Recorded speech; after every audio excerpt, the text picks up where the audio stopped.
வைத்து பிறந்தவளே, அங்கம் முழுதும் நிறைந்தவளே, கண்ணில் நீராய் கரைந்தவளே, கடவுள் உருவாய் தெரிந்தவளே, மொழியாய் வந்த நிறையே, வள்ளுவன் உரைத்த உரையே, உடம்பில் உயிருள்ள வரையே, தமிழே நீ எனக்கு இறையே.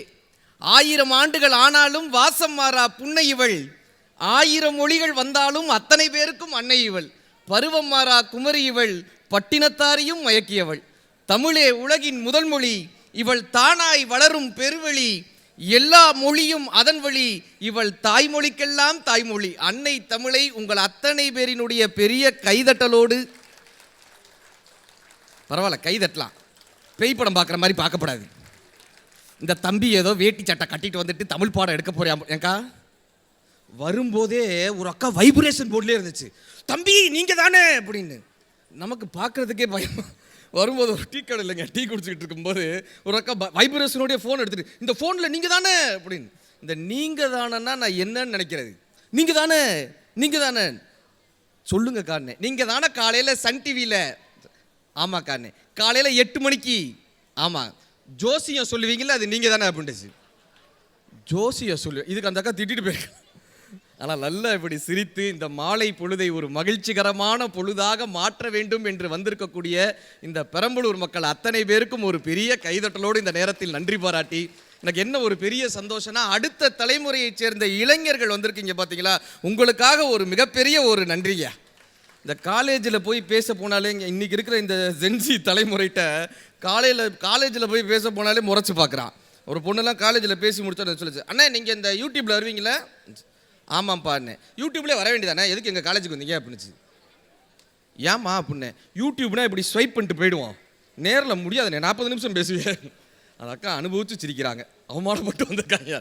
யாவர் கருத்தினும் எக்கருத்தே தான்வரினும் மூடர் எடுத்தினும் மூவர்தம் சொல்லினும் ஒரு கருத்தை மற்றொருவர் ஓங்கி மறுத்திடினும் உருத்தெரியாத ஒருவர் உளறி வைத்து போயிடனும் எழுத்தடுக்கி அன்னவற்றை ஏற்றி அச்சு வாகனத்தில் கொடுத்தருளும் தொழிலாளி கொள்கை பல கொண்டவனாம் தேவர் அணையவனாம் தெய்வ நிலை கொண்டவனாம் விருப்பு வெறுப்பறியா வெள்ளை மனம் பெற்றவனாம் மக்கள் மனம் மகிழ மங்கள நல் வாழ்வு கொண்டு தக்க நிலையடைய தமிழ்தாய் அருள் புரிவாள் என்று எழுத்தாளர்களையும் பதிப்பாளர்களையும் கண்ணதாசன் ஐயாவினுடைய இந்த வார்த்தையை கொண்டு வாழ்த்தி, உண்மையிலேயே எழுத்தாளர்களுக்கு ஒரு பெரிய கைதட்டல் தரணும். நான் ஐயா கிட்ட வரும்போது கூட சொன்னேன், நாமெல்லாம் வெறும் பரிமாறுறவங்க, எழுத்தாளர்களும் பதிப்பாளர்களும் தான் இந்த புத்தக திருவிழாவினுடைய உயிர் நாடிகள். இத்தனை எழுத்தாளர்கள் வந்து அத்தனை புத்தகங்களை வெளியிட்டாங்கல்ல, அத்தனை எழுத்தாளர்களுக்கும் ஒரு அரங்கு நிறைந்த கைதட்டல் நமது சார்பாக. இன்னும் பல எழுத்தாளர்கள் உருவாக வேண்டும். ஏன் தெரியுமா, இந்த எழுத்தாளர்களும் பதிப்பாளர்களும் தான் அடுத்த தலைமுறையை காப்பாற்றி தருபவர்கள். உண்மையை சொல்லட்டுமா, இந்த உலகத்திலேயே பாவப்பட்ட பெற்றோர்களுக்கான தலைமுறை எது தெரியுமா, பாவப்பட்ட பெற்றோர்கள் யார் தெரியுமா, இந்த 80-90களில் பிறந்து இந்த தலைமுறைக்கு பெற்றோராக இருக்கோம் பார்த்தீங்களா, இந்த ஜென்ஜி தலைமுறைக்கு பெற்றோராக இருக்கோம் பார்த்தீங்களா, உலகத்திலேயே பாவப்பட்ட பெற்றோர்கள்னால் நாங்கள் தான். கரெக்டாக அனுபவித்து கைத்தட்டுறாங்க, ஆமாம் அப்படின்னு. ஏன் தெரியுமா, எங்களை பெற்றவர்கள்ட்ட நாங்கள் எதிர்த்து பேசினதே கிடையாதுங்க. எங்களை பெற்றிருந்தாங்களா, அவங்கள எதிர்த்து பேசினதே கிடையாது. நாங்கள் ஒன்று பெற்றிருக்கோம் பாருங்க, அது எங்களை பேச விட்டதே கிடையாது. என் பையன் 6வது படிக்கிறான், அவன்கிட்ட கேட்குறேன், தமிழ் எழுத்து எத்தனைடான்னேன் பையன்கிட்ட, தமிழ் எழுத்து எத்தனைடானே. அவன் சொன்னான், உயிரெழுத்து மெய்யெழுத்து, உனக்கு மானா பிறந்தது என் தலையெழுத்து அப்படின்னா. உட்கார வச்சு தமிழ் பாடமாக எடுக்கிறேயா. இந்த தலைமுறைக்கு கொண்டு போய் தமிழை சேர்க்கணும்னு முயற்சி பண்ணுறோம் பாருங்க. அதற்கு எழுத்தாளர்கள் தான் எங்களுக்கு மிகப்பெரிய ஒரு உதவியாக, அடுத்த தலைமுறைக்கு இருக்கக்கூடிய பெரிய காவலர்கள் எழுத்தாளர்கள், அவங்களுக்காக ஒரு பெரிய நன்றி. இந்த காலேஜில் ஸ்கூல்லலாம் போய் பேசுகிறோமே சார், ஒரு ஸ்கூலில் போய் கேட்குறேன், தமிழ் 3 வகைப்படும் என்னடான்னே. ஒரு பையன் சொல்கிறான், தமிழ் செல்வி, தமிழ் அழகி, தமிழரசி. இந்த தலைமுறைக்கு தமிழை கடத்தி விட மாட்டோமா. இந்த புத்தக திருவிழா எதற்காக பாடினாங்க, எதற்காக இந்த புத்தக திருவிழா? இந்த புத்தகம் எது தெரியுமா, யாரோ ஒருவருக்கு வரம் கிடைப்பதற்காக, யாரோ ஒருவர் செய்யக்கூடிய தவம் இந்த புத்தகம். யாரோ ஒருவன் சிகரம் ஏறுவதற்காக யாரோ ஒருவர் படக்கூடிய சிரமம் இந்த புத்தகம். யாரோ ஒருவருக்கு லாபம் கிடைப்பதற்காக யாரோ ஒருவர் செய்யக்கூடிய முதலீடு இந்த புத்தகம். யாரோ ஒருவரினுடைய கண்ணீரை துடைப்பதற்காக யாரோ ஒருவரினுடைய கை எழுகிறதே, அந்த கை எழுத்தாளர்களினுடைய கை. யாரோ ஒருத்தருடைய இந்த புத்தக திருவிழா இவ்வளவு பிரம்மாண்டமாக நடத்துகிறாங்கல்ல, எதற்காகப்பா இந்த புத்தக திருவிழா இத்தனை பிரம்மாண்டம்னாங்க?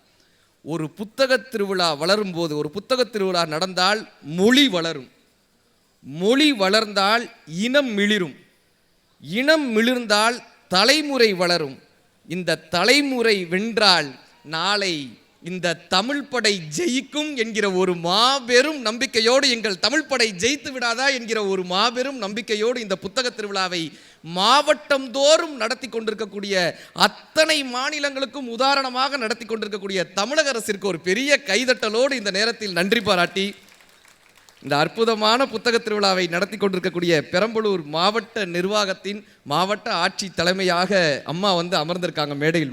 ரொம்ப ரொம்ப நன்றி. நல்ல ஒரு பிரம்மாண்டமான ஒரு புத்தக திருவிழா, இத்தனை பேர் அமர்ந்து ரசிக்கக்கூடிய, எங்கள் மாவட்டத்தில் பெரிய அறிஞர்களை உருவாக்கிவிட வேண்டும் என்கிற பெரிய கனவோடு இந்த புத்தக திருவிழாவை நடத்தி கொண்டிருக்கக்கூடிய மாவட்ட ஆட்சி நிர்வாகத்தை சேர்ந்த அத்தனை பேருக்கும், ஆட்சி தலைவர் அவர்களுக்கும் ஒரு பெரிய கைதட்டலோடு இந்த நேரத்தில் நன்றி பாராட்டி, பெரம்பலூர் மக்கள் பண்பாட்டுக் கழகம் மற்றும் பப்பாசி நிறுவனத்தினுடைய தலைவர் அவர்களுக்கும் செயலாளர் அவர்களுக்கும், இந்த புத்தக திருவிழாவை மாவட்டம் தோறும் தனது தோளில் எடுத்து நடத்தி கொண்டிருக்கக்கூடிய இந்த பப்பாசியினுடைய அத்தனை பெரியோர்களுக்கும் ஒரு பெரிய அரங்கு நிறைந்த கைதட்டல்.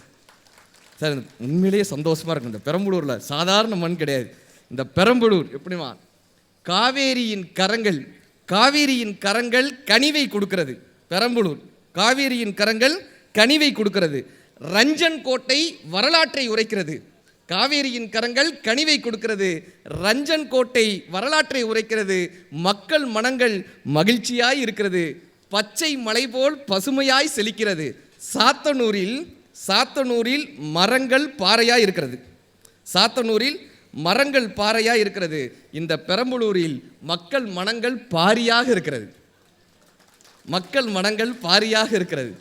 பெரம்பலூரில் ஆழ்கடல் இல்லை, பெரம்பலூரில் ஆழ்கடல் இல்லை, ஆனால் அறிவுக்கடல் இருக்கிறது.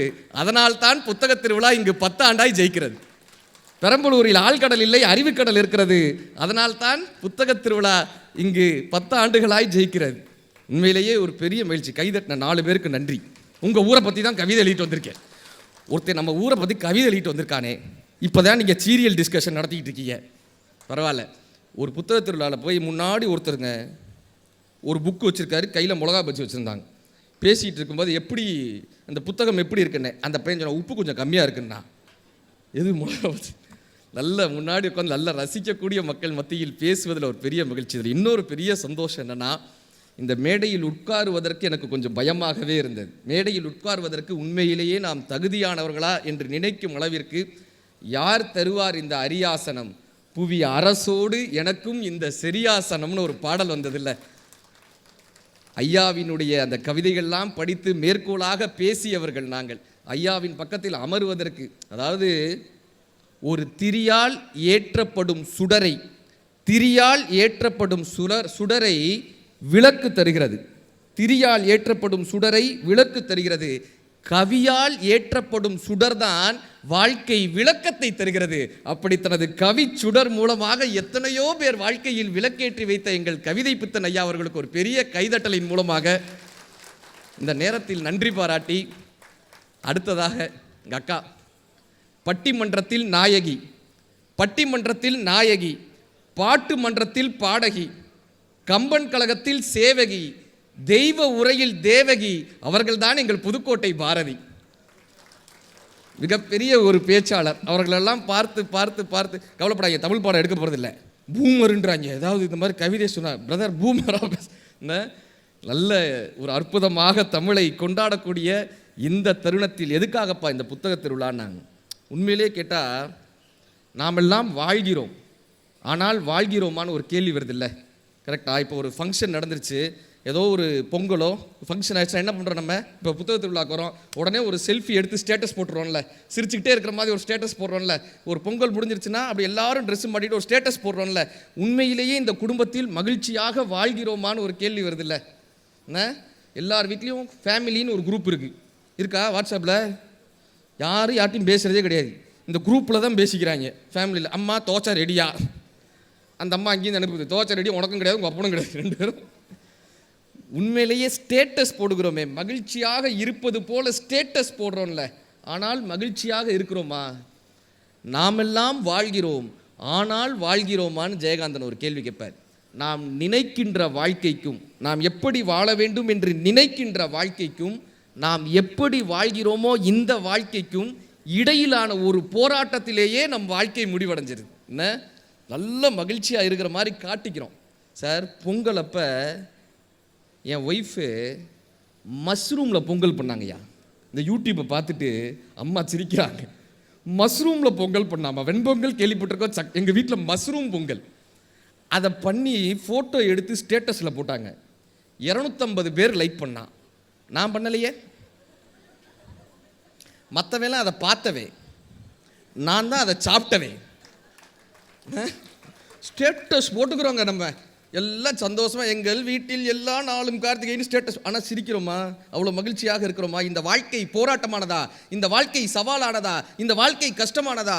இந்த வாழ்க்கை இத்தனை துயரங்களானதா என்றால் ஆம் என்று சொல்லி இந்த வாழ்க்கை கடந்து போய் கொண்டே இருக்கிறது. கரெக்டாக திரும்பி பார்த்தோன்னா 10 வருடம் ஓடிடுது. கண்ணதாசன் ஐயா சொல்லுவார், பிறப்பிலும் அழுதேன், வந்து பிறந்த பின் அழுதேன், வாழ்க்கை சிறப்பிலும் அழுதேன், சேர்ந்த சிலரால் அழுதேன், சீசரின் தாயோ சிறப்புடன் பெற்றாள், நாசரின் தாயோ நயமுடன் பெற்றாள், காமராசரின் தாயோ நாட்டிற்காக பெற்றாள், என்னை பெற்றவளோ நான் அழுவதற்காக பெற்றாள். வானம் அழுவது மழையாகும் போது, வையம் அழுவது பனியாகும் போது, கானம் அழுவது கலையாகும் போது, கவிஞன் அழுதால் அது கவிதையாகிறது. கண்ணீர் வழி சொரியும் உப்பு, இந்த கண்ணீர் வழி சொரியும் உப்பு கடலால் வருவதில்லை. மண்வழி வரலாம், பெற்ற மகன் வழி வரலாம், சேர்த்த பெண் வழி வரலாம், செய்த பழிவரி வரலாம். நான் செய்த கண்ணீர் உப்பு எல்லாம் என் நண்பர்களால் வந்ததுன்னு கண்ணதாசன் ஐயா எழுதியிருப்பார். அவர் கேட்பார், கடவுள்கிட்ட போய் என்னையா கேட்கறதுன்னு. கோயிலுக்கு போனால் என்னெல்லாமோ கேட்குறான்ல, கரெக்ட். 1 ரூபாய் போட்டு 9000 வேண்டுகோள் வைக்கிறாங்க. சில பேர் கோயிலுக்கு போனால் சாமிக்கு பயமாக இருக்குது, ஐயோ இவன் வந்துட்டானே. கண்ணதாசன் ஐயா கேட்டார், என் மனதில் ஊடுருவும் தும்மதியை தீர்த்து மன நிம்மதியை வேற்றுதடி நெஞ்சம் உயர் தம்மதியை காட்டவில்லை அஞ்சும் காடுமலை வான்முகில்கள் காற்றுமலை நீர் நெருப்பு கூடி வர வைத்தவனை காணேன், ஒரு கூடிழந்த பறவை என ஆனேன், பொன்பொருளும் மாளிகையும் பூவுலக மேனிலையும் உன்னிடத்தில் நான் தருவேன் வாராய், உன்னுடைய நிம்மதியை தாராயின்னு கடவுள்கிட்ட கேட்பார். இந்த நிம்மதி நமக்கு வாழ்க்கையில் இருக்கான்னு ஒரு பெரிய கேள்வி வருதுல்ல. இப்போ யாராவது இறந்துட்டாங்கன்னா வாட்ஸ்அப்பில் நமக்கு ஒரு ஃபோட்டோ வருதா, அதை பார்க்குறப்பெல்லாம் பயமாக இருக்கும் சார். நம்மளோடு எத்தனை பேர் அதை அனுபவிச்சிருப்போம். நம்மளோடு படித்தவங்களோ கூட இருந்தவங்களோ திடீர்னு ஒரு ஃபோட்டோ அவங்க இல்லைன்னு வரும்போது நமக்கு எவ்வளோ கஷ்டமாக இருக்குது. இந்த ஃபோட்டோ வந்துட்டாலே இவங்க ஒரே ஒரு வார்த்தை ரிப்புன்னு போட்டு கடந்து போயிடறானுங்களே. கரெக்டாக சார்? ரிப்புன்னு போட்டு அப்படி கடந்து போயிடுறான். எங்கள் காலேஜ் குரூப்பு ஒரு பொண்ணு பர்த்டே அன்னைக்கு பர்த்டே ட்ரெஸ்ஸு போட்டு ஒரு ஃபோட்டோ அனுப்பிச்சிச்சு. கீழே ஒருத்தர் ரிப்புன்னு போட்டான். அதை பார்த்துட்டு மற்ற எல்லாரும் ரிப் இந்த இன்றைக்கி சொல்லிட்டு போகிறேங்க, இறந்தவர்கள் ரெஸ்ட் இன் பீஸ், எது வேணாலும் இருந்துட்டு போட்டோம், ரெஸ்ட் இன் பீஸ், இறந்தவர் அமைதியாகவே இருந்துட்டு போட்டோம். வாழ்கிறவர்கள் நிம்மதியாக வாழ்கிறாங்களான்றதான பெரிய விஷயம். இனிமேல் நாம் செய்ய வேண்டிய பெரிய விஷயம் தெரியுமா? வாழ்பவர்களுக்கு காலையில் எழுந்தவுடன் லிவ் இன் பீஸ், LIPன்னு போட்டு அனுப்புங்க. Live in peace. நாம் நிம்மதியாக வாழ்கிறோமா என்கிறது தான் இன்னைக்கு பெரிய கேள்வியாக இருக்குது. வெற்றி அடைவதால் வாழ்க்கையில் மகிழ்ச்சி வருவதில்லை. வைரமுத்தையா சொல்லுவார், சிரிக்கிறதுக்கு தானே இந்த வாழ்க்கை, மகிழ்ச்சியாக இருக்கிறதுக்கு தானே வாழ்க்கை. சிரிச்சாதாங்க அது பேர் முகம், சிரிக்கலைன்னா அது பேர் முகர கட்டை. உருனே இருப்பான் சில பேர்லாம். என்ன சொல்ல, முன்னாடி உட்காந்து பேச்சை கேட்குறப்ப எனக்கெல்லாம் பயமாக இருக்கும். சில மேடையில் முன்னாடி உட்காந்து முறைச்சி பார்ப்பாங்க, என்ன பேசிக்கிட்டே இருக்க, மிமிக்ரி ஏதாவது பண்ணுப்பா அப்படின்னாங்க. மிமிக்ரி பண்ணவா? எனக்கு மிமிக்ரி எல்லாம் தெரியாதுங்க, மிமிக்ரி தெரியாது. அப்புறம் என்ன நீ எல்லாம் பேச்சாளர்?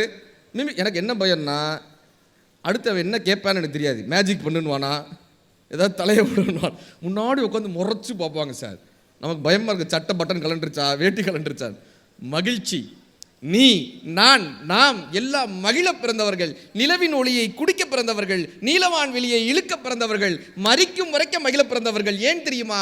ஒரு ஆணின் பெண்ணின் மகிழ்ச்சியில் பிறந்தவர்கள். மகிழ்ச்சி இல்லையே அலைகள் கொண்டு ஜலரந்தம் பாடுமா கடல், இடிகள் கொண்டு தம்பட்டம் தட்டுமா வானம், வீட்டிற்கு திரும்பி வருமா வெளியூர் சென்ற காற்று, உதிர்ந்து உதிர்ந்து இலைகள் உதிர்ந்து நலிந்து நலிந்து வெயிலில் நலிந்து அளந்து அளந்து கொழுந்து எழுந்து சித்திரை மாதம் தாவர வர்க்கம் முத்திரை காட்டி முகிழ்ப்பதெல்லாம் மகிழ்ச்சி மகிழ்ச்சி மகிழ்ச்சின்னார் வைரமுத்தையா. சந்தோஷமாக வாழணும் இல்லைங்க. ஒரு குழந்தை அந்த பிறந்த குழந்தைய சிரிக்க வைக்கிறதுக்கு நம்ம என்னங்க பண்ணுவோம்? ஒரு பிறந்த குழந்தைய சிரிக்க வைக்கிறதுக்கு 20 ரூபாய் கிளுகிழுப்பு வைப்பாங்களா? எடுத்துகிட்டு போய் இப்படி ஆட்டினா குழந்தை விழுந்து விழுந்து சிரிக்குமா? சிரிக்க வைக்கிறதுக்கு எதுவுமே தேவையில்லை, சிரிக்குமா? அதே கிளுகிழுப்பு எடுத்துகிட்டு போய் ஒரு 80 வயசு தாத்தா முன்னாடி இப்படி ஆட்டி புளிச்சுன்னு கணத்தில் விடுவார். ஆனால் 80 வயசுக்கு முன்னாடி சிரித்தவர்கள் தானே அதே தாத்தா. வாழ்க்கை வாழ வாழ வாழ சிரிப்பை தொலைச்சிடுறோமே, மகிழ்ச்சியை தொலைத்திடுறோமே. இந்த வாழ்க்கையில் இன்னைக்கு சொல்லிட்டு போகிறேங்க, இந்த புத்தக திருவிழாவில் நாம் கற்றுக்கொள்ள வேண்டியது என்ன தெரியுமா? வெற்றி அடைவதால் வாழ்க்கையில் மகிழ்ச்சி வருவதில்லை, மகிழ்ச்சியாய் வாழ்வதுதான் இந்த வாழ்க்கையினுடைய வெற்றியே. ஒவ்வொரு நொடியும் மகிழ்ச்சியாக வாழ்வதுதான் வெற்றியே. கெவின் கார்ட்டர்னு ஒரு பெரிய ஃபோட்டோகிராஃபர் இருந்தார். கெவின் கார்ட்டர், நீங்கள் கூகுளில் போய் அடிச்சு பாருங்கள் கெவின் கார்ட்டர்னு. அவருக்கு என்ன ஒரு பெரிய கனவுன்னா பொலிச்சர் அவார்டுன்னு சொல்லுவாங்க. இந்த ஃபோட்டோகிராஃபியில் ஒரு அவார்டு, பொலிச்சர் அவார்டு. இந்த அவார்டு வாங்கிடணுன்றது அவருடைய மிகப்பெரிய வாழ்வினுடைய லட்சியமாக இருந்தது. எப்படியாவது போய் இந்த அவார்டு வாங்கிடணும்பான். சவுத் ஆப்பிரிக்காவில் பெரிய பஞ்சம் இருந்த தருணம். அந்த தருணத்தில் நீங்கள் இந்த கூகுளில் இந்த ஃபோட்டோ பார்த்துருக்கலாம். பசி, வறுமை, ஒரு 1.5 வயசு குழந்தை இந்த வறுமையில் கிடக்க எலும்பும் தோலுமா ஒரு குழந்தை. இவங்க கவர்மெண்ட்லேருந்து சாப்பாடு கொடுக்கறதுக்கு ஒரு ஜீப் போகும்ல, அதில் இவரும் ஃபோட்டோ எடுக்கிறதுக்காக போனார். அந்த குழந்தையில் பசி, அதுக்கு சாப்பிட்றதுக்கு வழி இல்லை. இந்த கவர்மெண்ட் கொடுத்த உணவு பொட்டலாம் கீழே கிடக்கு. எந்திரிச்சு போய் அந்த குழந்தையால் எடுக்க முடியல. எலும்பும் தோலுமா இருக்கிற குழந்தை நகண்டு நகண்டு போய் அந்த சாப்பாடு எடுக்க போகுது. பக்கத்தில் ஒரு கழுகு நிற்கிது, பெரிய கழுகு. அந்த ஃபோட்டோ பார்த்துருக்கீங்களா? கூகுளில் இருக்கும், அந்த ஃபோட்டோ முடிஞ்சால் பாருங்கள். கழுகு இப்படி நிற்கும். இப்போ அவர் என்ன பண்ணிட்டார், அந்த கழுகு எப்படா இந்த குழந்தை சாகும் சாப்பிடலான்னு சாப்பிட்லான்றதுக்காக அந்த கழுகு நிற்கிது. இந்த குழந்தை போய் சாப்பாடு எடுக்க போகுது. கெவின் கார்ட்டர் இந்த ஃபோட்டோ எடுத்துட்டார். நியூயார்க் டைம்ஸில் இந்த ஃபோட்டோ வந்தது. மிகப்பெரிய அளவில் அந்த ஃபோட்டோ பேசப்பட்டது. அவர் எதிர்பார்த்த புலிட்சர் அவார்டு என்கிற அந்த அவார்டு அந்த ஃபோட்டோகிராஃபிக்கு கிடச்சிருச்சு. அதானே அவர் வாழ்க்கையில் நினச்சது, அதானே அவருடைய வெற்றி. கிடச்சிருச்சுல, வெற்றி கிடச்சிருச்சுல. இப்போ அவருக்கு எவ்வளோ சந்தோஷமாக இருக்கணும். அந்த வெற்றி கிடைத்ததுனாலேயே அவருக்கு மிகப்பெரிய ஒரு சோர்வு ஏற்பட்டது. அந்த மனிதன் தற்கொலை செய்து கொண்டான். ஏன் தெரியுமா? இந்த அவார்டெல்லாம் வாங்கிட்ட சரிப்பா, இந்த ஃபோட்டோவை பார்த்து அத்தனை பேரும் கேட்ட கேள்வி என்ன தெரியுமா? அந்த குழந்தை என்னாச்சு கேட்பாங்களா? அந்த குழந்தை என்னாச்சு? சாப்பாடு எடுத்து நீ கையில் கொடுத்தியா, இல்லை அந்த கழுகையாவது விரட்டி விட்டியா? எதுவுமே. அவர் ஃபோட்டோ எடுத்துகிட்டு வந்துட்டார். விரட்டி விட்டியா? அவருக்கு எதுவுமே பண்ணலை, ஃபோட்டோ எடுத்துகிட்டு வந்துட்டார். அவர் அந்த புகைப்படத்தை பார்த்து கழுகை விரட்டிக்கிட்டே இருக்கார். மன ரீதியாக பாதிக்கப்பட்டு கெவின் கார்ட்டர் தற்கொலை செய்து கொண்டார் என்பது வரலாறு. வெற்றி அடைவதால் மகிழ்ச்சி வருவதே இல்லைங்க, வெற்றி அடைகிறதுனால மகிழ்ச்சி வர்றதே இல்லை. கவிக்கோ தான் சொல்லுவார், மனித வடிவத்தில் பிறந்த நாம் நம் பண்பால் மனிதனாக வாழ்வதற்கு கொடுக்கப்பட்ட வாய்ப்பின் பெயர் தான் இந்த வாழ்க்கைன்னர் கவிக்கோ. மனித வடிவத்தில் பிறந்துட்டோம், மனுஷனாக வாழ்கிறோமான்னு ஒரு கேள்வி வருது இல்லை? இப்போ இதை புத்தகங்கள் தான் நமக்கு கற்றுக் கொடுக்கும். நான் சின்ன வயசில் இருக்கப்ப எங்கள் வீட்டு பக்கத்தில் சீதாக்கான்னு இருப்பாங்க, ஓட்டு வீடு. அவங்களுக்கு கணவன் கிடையாது, ரொம்ப வறுமையில் தான் குழந்தைகளை படிக்க வைக்கிறாங்க. இப்போ எல்லார் வீட்டு பக்கத்தில் இந்த மாதிரி இருப்பாங்க ஒரு சில பேர். இந்த சீதாக்கா என்ன பண்ணுவாங்க, காலையில் எந்திரிச்ச உடனே எங்கள் பெரியமாட்ட வருவாங்க ஒரு கிண்ணத்தை எடுத்துக்கிட்டு. எக்கா மீனாட்சி அக்கா அப்படின்ட்டு ஒரு கிண்ணத்தை எடுத்துகிட்டு வருவாங்க. எக்கா காப்பி பொடி கொடுக்கான்ட்டு வந்து நிற்பாங்க. எங்கள் பெரியமாவில் காப்பி பொடி கொடுக்க மாட்டாங்க, காப்பியே கலந்து கொடுப்பாங்க. எடுத்துகிட்டு போமா அப்படின்னு காப்பி. அப்புறம் அவங்க பெரியமா அவங்களுக்கும் சேர்த்து எங்கள் வீட்டில் சமைப்பாங்க. சாப்பாடு, காப்பி எல்லாம் அப்படி போயிட்டே இருக்கும். அவங்களுக்கும் சேர்த்து தீபாவளி பொங்கல்லாம் வந்துருச்சுன்னா எங்கள் வீட்டில் தான் சமைப்பாங்க. அவங்களுக்கு ட்ரெஸ் எடுத்து கொடுக்கறதுலேருந்து எல்லாமே எங்கள் வீட்டில் அவ்வளோதான் பண்ணுவாங்க. பெரியமா ஒவ்வொன்றா கொடுத்துட்டு இந்த சாயந்தரம் ஒரு 4 மணி, அதாவது இந்த விளக்கேற்றுறதுக்கு முன்னாடி எங்கள் பெரியமா என்ன பண்ணுவாங்க, சின்னதாக ஒரு கிண்ணம் கொடுத்து போய் அந்த சீதாக்கா வீட்டில் உப்பு வாங்கிட்டு வாடான்னுவாங்க. உப்பு. நான் எங்கள் பெரியமாட்ட கேட்பேன், ஏன் பெரியமா அந்த அக்கா எல்லாம் வந்து நம்ம வீட்டில் வாங்கிட்டு போகுது, ஏன்னா நான் தான் போய் எல்லாம் கொடுத்துக்கிட்டு இருக்கணும், சின்ன பிள்ளை இருக்கிறதுனால எல்லாத்தையும் நம்ம வீட்டில் வந்து காப்பி பொடியிலேருந்து சாம்பார்லேருந்து எல்லாம் வாங்கிட்டு போகுது, நீ ஏன் பெரியமா நான் ஒரு இத்தினோண்டு கிண்ணத்தை கொடுத்து உப்பை வாங்கிட்டு வர சொல்கிறேன். அப்போ எங்கள் பெரியமா ஒரு விஷயம் சொன்னாங்க, தங்கம் அவங்க எல்லாம் நம்மக்கிட்டேருந்து வாங்கிட்டு போகிறாங்களா, அப்போ அவங்களுக்கு ஒரு தயக்கம் இருக்குமா, நம்ம போய் கேட்குறோன்னு ஒரு தயக்கம் இருக்குமா. இப்போ நாமளும் அவங்கக்கிட்ட ஏதாவது ஒன்று கேட்டோம்னா, அவங்களால கொடுக்க முடிஞ்ச விஷயம் ஒன்று நாம் போய் கேட்டோம்னா, அவங்கள கஷ்டப்படுத்தாமல் நாம் ஒன்று கேட்டோம்னா, நாமும் ஒன்று கேட்டோம் அவங்களும் ஒன்று கேட்டாங்க, கேட்குறோம் கொடுக்குறோன்ற ஒரு எண்ணம் இருக்கும்ல தங்கம். இப்படி தாண்டா வாழ்க்கையை நடத்தணும்னு எங்கள் பெரியம்மா கற்றுக் கொடுத்துட்டு போனாங்க. கொடுப்பதும் வாங்குவதுமாக மனித நிலையோடு இந்த வாழ்க்கையை வாழ்கிறோமான்றது ஒரு பெரிய கேள்வி வருதில்லை. இந்த மகிழ்ச்சியாக வாழ்கிறோமான்னு ஒரு கேள்வி வருதில்லை. யார் நினைவிலாவது நீ இருப்பாய் என்றால் இறந்து போ, இல்லை என்றால் உன் இறப்பிற்கு கூட அர்த்தமில்லைன்னார் கவிக்கோ. இந்த வாழ்க்கையை மகிழ்ச்சியாக அர்த்தமுள்ளதாக வாழ்வதற்கு 3 விஷயங்களை வள்ளலார் கற்றுக் கொடுத்துட்டு போனார். அதைத்தான் நான் இன்னைக்கு தலைப்பாகவே கொடுத்துருந்தோம். பசித்திரு, தனித்திரு, விழித்திரு. கேட்டிருக்கீங்களா? யார் சொன்னது இது? யார் சொன்னாங்க? நான் அப்படி ஏதாவது கேள்வியெல்லாம் கேட்பேன் இப்படி முன்னாடி இருந்தாக்க. பசித்திரு, தனித்திரு, விழித்திரு யார் சொன்னாங்க? ஆளாளுக்கு ஒன்று ஒன்று சொல்றீங்களே. விவேகானந்தர், வள்ளலார். பரவாயில்ல, ஒரு மேடையில் கேட்டப்ப நம்மால் ரஜினிகாந்த்ன்ட்டான், அதுக்கு நீங்கள் எவ்வளவோ பரவாயில்ல. பசித்திரு, அது என்னப்பா வள்ளலார் ஐயா சொன்னது இந்த வார்த்தை. ஆனால் நம்ம தெரியலன்னா கூட யாரையாவது ஒருத்தரை சேர்த்துருவோம். சுபாஷ் சந்திரபோஸ் சொன்னார், அப்துல் கலாம் சொன்னார்னு ஏதாவது ஒரு வார்த்தையை சேர்த்துடுறோம்ல.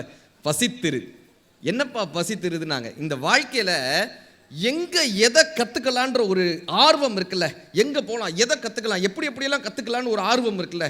சார், திருவிளையாடல் படம் பார்த்துருக்கீங்களா? திருவிளையாடல் பார்த்துருக்கீங்களா? யார் நடிச்சது? தனுஷா? அவரும் நடிச்சார்ல. அவன் பழைய திருவிளையாடல் என்ன சிவாஜி ஐயா நடிச்சாங்களா? அவரோட ஒருத்தர் நடிச்சார்ல, நாகேஷ் ஐயா நடிச்சாரா? அந்த படம் வந்தப்ப, அந்த ஷூட்டு நடந்தப்பே சிவாஜி கணேசன் ஐயா சொன்னாராம், என்னை விட இந்த படத்தில் நாகேஷ் தான் அதிகமாக பேசப்படுவார், அவ்வளோ அழகான நடிப்புன்னாராம். இந்த படம் பயங்கர வெற்றி அடைஞ்சிச்சா. தருமி கேரக்டரில் நாகேஷ் வருவாரா, வித்தியாசமாக இருக்கும் அவர் உடல் மொழி, அப்படி இப்படின்னு வித்தியாசமாக இருக்கும்ல. நாகேஷ் ஐயாட்ட போய் கேட்டாங்க, ஐயா இந்த உடல் மொழியை நீங்கள் எங்கிருந்து பிடிச்சிங்க?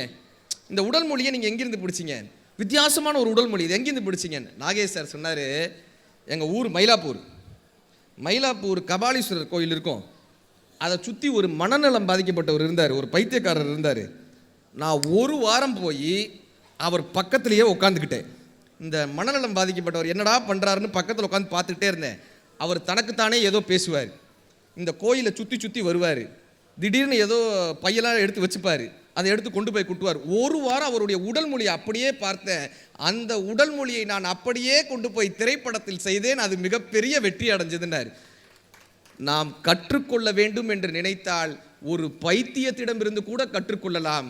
கற்றுக்கொள்ளவே கூடாது என்று நினைத்தால் பக்கத்து வீட்டில் திருவள்ளுவரே இருந்தாலும் கற்றுக்க முடியாது. கற்றுக்கொள்ளக்கூடாதுன்னு நினச்சோன்னு வச்சுக்கோங்களேன், திருவள்ளுவரே இருந்தாலும். சார், அல்லி மலர் பக்கத்தில் தவளை இருந்தால் தவளையால் தேன் குடிக்க முடியாதுங்க. நாம் தேனியாக இருந்தால்தான் தேன் குடிக்க முடியும். நீங்களெல்லாம் இந்த புத்தக திருவிழாவிற்கு வந்த தேனீக்கள், அறிவு தேனை பறிவிட மாட்டோமான்ற ஒரு பெரிய ஆசையோடு வந்திருக்கீங்கல்ல, நீங்கள் தான் இதை கற்றுக்கொள்ள முடியும். உங்கள்கிட்ட தான் இதை சொல்ல முடியும். சச்சின் த காட் ஆஃப் கிரிக்கெட்னு பாராட்டப்பட்டார்ல, சச்சின் டெண்டுல்கர். கரெக்டா? நம்ம தலைமுறைக்கு தெரியும் சச்சின்லாம். God of cricket, master blaster அப்படின்னாங்க அவரை. சென்னைக்கு வந்தப்போ அவர் ஹோட்டலில் தங்கியிருக்கிறப்போ ஒரு சர்வர் வராரு, இந்த காஃபி ஊற்ற வருவாங்கள்ல நண்பர்கள், அந்த காஃபி ஊற்ற வரவர் வந்து அப்படி காஃபி ஊற்றிக்கிட்டே கேட்குறாரு, sir can I have a word of two minutes sir, can I have 2 minutes with you sir, can I talk about cricket, 2 நிமிஷம் உங்ககிட்ட கிடைக்குமான்னு. சச்சின் இப்படியே பார்க்குறாரு, காஃபி ஊற்றுறவர் என்ன கிரிக்கெட் பற்றி என்கிட்ட பேச போகிறாரு, சொல்லுங்க என்ன. இந்த காஃபி ஊற்றுறவர் காஃபி ஊற்றிக்கிட்டே சொல்கிறாரு, sir I think you need to change your elbow pad அப்படின்னாரு. நீங்கள் இந்த பக்கம் ஒரு எல்போ பேட் வைக்கிறீங்களா இந்த கையில், அதை நீங்கள் மாற்றணும்னு நினைக்கிறேன்னு. சச்சின் மிரண்டு போனாருங்க. அவர் சொன்னார், உலகத்தில் எனக்கு மட்டுமே தெரிந்த ஒரு ரகசியம் இன்னொருவருக்கும் தெரிந்தது. அவர் உட்கார சொல்கிறார், இது எப்படி உங்களுக்கு தெரிஞ்சிச்சுன்னு கேட்குறாரு. நான் உங்கள் மேட்ச்சை தொடர்ந்து பார்த்துக்கிட்டே இருப்பேன், கிட்டத்தட்ட 200-300 மேட்ச் உங்கள் மேட்ச்சை ரீவைண்ட் பண்ணி ஃபார்வர்ட் பண்ணி பார்ப்பேன். அதில் எப்போல்லாம் லெக் ஸ்பின் பால் வருதோ அப்போல்லாம் உங்களால் விளையாட முடியல, உங்களுடைய உடல் மொழி மாறுது, உங்களுடைய பாடி லாங்குவேஜ் மாறுது, உங்களால் விளையாட முடியல. நீங்கள் இந்த எல்போ பேட் போட்டிங்கன்னா உங்களால் விளையாட முடியாது, அதை மாற்றுங்க, விளையாட முடியும். நாங்கள் சச்சின் டெண்டுல்கர் சொல்கிறார், அந்த சென்னையில் வந்தபோது அந்த காஃபி ஊற்றக்கூடிய நண்பர் சொன்ன வார்த்தையை நான் அப்படியே கற்றுக்கொண்டேன். அதற்கு பிறகு அதை மாற்றிக்கொண்டேன், என் வாழ்க்கை மாறியது, என்னுடைய விளையாட்டு மாறியதுன்னார். எங்கிருந்து நமக்கான வார்த்தை வரும் நமக்கு தெரியவே தெரியாது, எங்கிருந்து நமக்கான சொல் வரும் நமக்கு தெரியவே தெரியாது. தலக்கோதும் இளங்காத்து பாட்டு கேட்டிங்களா? தலங்கோதும் இளங்காத்து சேதி கொண்டு வரும். இப்படி கேட்டோன்னு இப்படி சொல்லணும்க்கா, சந்தோஷமாக இருக்கு. ஒரு மேடையில் போய் கேட்டேன், செல்வத்துள் செல்வம்னே, ஒரு அக்கா திருமதி செல்வம்ண்டுச்சு. தலக்கோதும் இளங்காத்து சேதி கொண்டு வரும், மரமாகும் விதையெல்லாம் வாழ சொல்லித்தரும். இந்த காற்று அடிக்குதில்ல, இந்த தலையை கோவிட்டு போகுதில்ல, இந்த தலையை கோவி விட்டு செல்லக்கூடிய அந்த காற்றில் ஏதோ ஒரு 2 வார்த்தைகள் வந்து காதில் விழுமா. இந்த வார்த்தைகள் காதில் விழும்போது, விதையாக விழும்போது, நம் மனம் செம்மனாக இருந்து விட்டால் அந்த விதைகள் விருட்சமாக வருமா? நீங்கள் எல்லாம் இந்த பெரம்பலூர் புத்தக திருவிழா என்கிற செம்மண்ணில், இந்த செம்மண்ணில் விழுந்த விதைகள். உங்களோட ஆசீர்வாதத்தால், புத்தகத்தின் மீது இருக்கக்கூடிய காதலினால, இந்த மாவட்ட ஆட்சித்தலைவர்களினுடைய இவ்வளோ பெரிய முயற்சியினால், பப்பாசியினுடைய முயற்சியினால், நீங்கள் அத்தனை பேரும் இந்த செம்மண்ணில் விழுந்த விதைகள். உங்களுக்குள் ஒரு வீரியத்தை கடத்திவிட மாட்டோமா என்பதுதான் இந்த நிகழ்ச்சியினுடைய பெரிய நோக்கம். எங்கள் ஐயா தான் ஒரு கவிதை எழுதியிருப்பாரு, கரையில் நின்று கனவு கண்டால். ஐயாவினுடைய கவிதை, கரையில் நின்று கனவு கண்டால் சிப்பி திறக்காது, நீ கடலுக்குள் மூழ்கி எழுந்திடாமல் முத்து கிடைக்காது, விடாமுயற்சியும் பயிற்சியும் இல்லாமல் வெற்றி கிடைக்காது, அடுத்தவர் கால்களிலே நின்று கொண்டிருந்தால் உன் வாழ்க்கை சிறக்காதுன்னு எங்கள் ஐயா கவிதை எழுதியிருப்பாங்க. எதுகை முனையினுடைய உச்சம் ஐயாவினுடைய கவிதை. எதற்காகப்பா இப்படி இந்த பசி இருக்கணும்னாங்க. நான் ஐயா கோயம்புத்தூரில் ஒரு கல்லூரியில் பேச போனேங்க. அங்கே பிரின்சிபல், அந்த கல்லூரியினுடைய முதல்வர் அவர்கள் ஒரு வார்த்தை சொன்னார். நாங்கள் இப்படி மோட்டிவேஷனல் டாக்லாம் போகிறோம்ல, அவர் ஒரு விஷயம் சொன்னார். ஒரு பொண்ணு தினம் அந்த காலேஜ் வாசலில், பூண்டின்னு ஒரு கிராமம் இருக்குது, கோயம்புத்தூர் தாண்டி பூண்டி அந்த இடத்துல ஈஷா யோகோலாம் இருக்குல்ல அந்த பக்கம், அது ரொம்ப ஒரு ரிமோட் வில்லேஜ், அந்த பக்கம் ரொம்ப ஒரு குக்கிராமம் மாதிரி இருக்கும். அந்த இடத்துல ஒரு கல்லூரி, நான் பேச போன கல்லூரி, பிரின்சிபல் சொல்கிறாரு, ஒரு பொண்ணுங்க தினம் அந்த காலேஜ் வாசலில் இப்படி நிற்பாங்களாம். வாசலில் நிற்கிறது, அழுக்கு சட்டை அழுக்கு பாவாடை கட்டிட்டு அப்படி வாசலில் நிற்கிறது. 20 நாள் தினம் நின்றுருக்காங்க. இந்த வாட்ச்மேன் அந்த பொண்ணுக்கிட்ட கேட்குறாரு, எதுக்குமா இங்கே நிற்கிற தினம், ஏன் இங்கே தினம் நிற்கிறாரு? அந்த பொண்ணோட வார்த்தை, எனக்கு இந்த காலேஜில் படிக்கணும்னு ஆசைங்க, காசு இல்லை, அதனால் இந்த காலேஜுக்கு போகிறாங்கல்ல பசங்கள்லாம் உள்ளே போகிறாங்கல்ல, அவங்கள பார்க்குறதுக்கு எனக்கு சந்தோஷமாக இருக்குது, அவங்கள பார்த்து நான் திருப்தி அடைஞ்சிக்கிறேன். எல்லாருக்கும் இந்த வாய்ப்பு கிடச்சிறது இல்லை, இந்த காலேஜ் படிக்கிறதும் ஸ்கூல் படிக்கிறதும். அந்த பொண்ணு பார்த்து திருப்தி அடைஞ்சிக்கிறேன், அதுக்காக நிற்கிறேன். வாட்ச்மேனுக்கு இதை தாங்க முடியலைங்கய்யா, தாங்க முடியல. அவர் என்ன பண்ணுறாரு, அந்த பொண்ணை கூட்டிகிட்டு அவருடைய பெர்மிஷன் அல்லது அவருடைய அதிகாரத்துக்கு உட்பட்டு அவருக்கு தெரிஞ்ச ஆஃபீஸில் 4-5 பேர் இருப்பாங்கல்ல, அவங்கக்கிட்ட கூப்பிட்டு போய் அறிமுகப்படுத்துகிறாரு. இந்த பொண்ணு தினம் நிற்கிது, இந்த பொண்ணுக்கு ஏதாவது பண்ண முடியுமான்னு அவர் அதிகாரத்துக்கு உட்பட்டு ஆஃபீஸர்ஸ் அறிமுகப்படுத்துகிறாங்க. இந்த ஆஃபீஸ் ஸ்டாஃப்ஸில் என்ன பண்ணுறாங்கன்னா, எங்களால் ஒன்றும் செய்ய முடியாதுமா, பிரின்சிபால்கிட்ட உனக்கு ஒரு அப்பாயின்மெண்ட் வாங்கி தரோம், அவர்கிட்ட பேசுங்க. 20 நாள் அந்த பொண்ணு காத்திருக்காங்க. பிரின்சிபால் அப்பாயின்மெண்ட் கிடைக்கிது. அவர் கரெக்டாக 15 நிமிஷம் சொல்ல வேண்டியதெல்லாம் சொல்லுமான்றாங்க. அந்த பொண்ணு போய் மார்க் ஷீட்லாம் எடுத்துகிட்டு போகிறாங்க, 12th மார்க் ஷீட்லாம் எடுத்துகிட்டு போகிறாங்க. 85% வாங்கியிருக்காங்க 12th மார்க் ஷீட்லாம் எடுத்துகிட்டு போகிறாங்க. போய் நிற்கிறாங்க. பிரின்சிபால் கேட்குறாரு, உனக்கு என்னம்மா வேணும்னு. உங்கள் காலேஜ்லேயே கம்மியான ஃபீஸில் என்ன கோர்ஸ் இருக்குமோ அதை கொடுங்க சார், இந்த கோர்ஸ் அந்த கோர்ஸ்லாம் கேட்கல, கம்மியான ஃபீஸில் என்ன இருக்குமோ அதை கொடுங்க. Arts and science college. அவர் சொல்கிறாரு, ஒரு கோர்ஸ் கொடுத்து கிட்டத்தட்ட 3500 ரூபா, வருஷத்துக்கு 3500 ரூபா கட்டுமான்றார். அந்த பொண்ணு கேட்ட கேள்வி, சார் இஎம்ஐயில் ஃபீஸ் கட்டலாமா சார்னு கேட்டிருக்காங்க.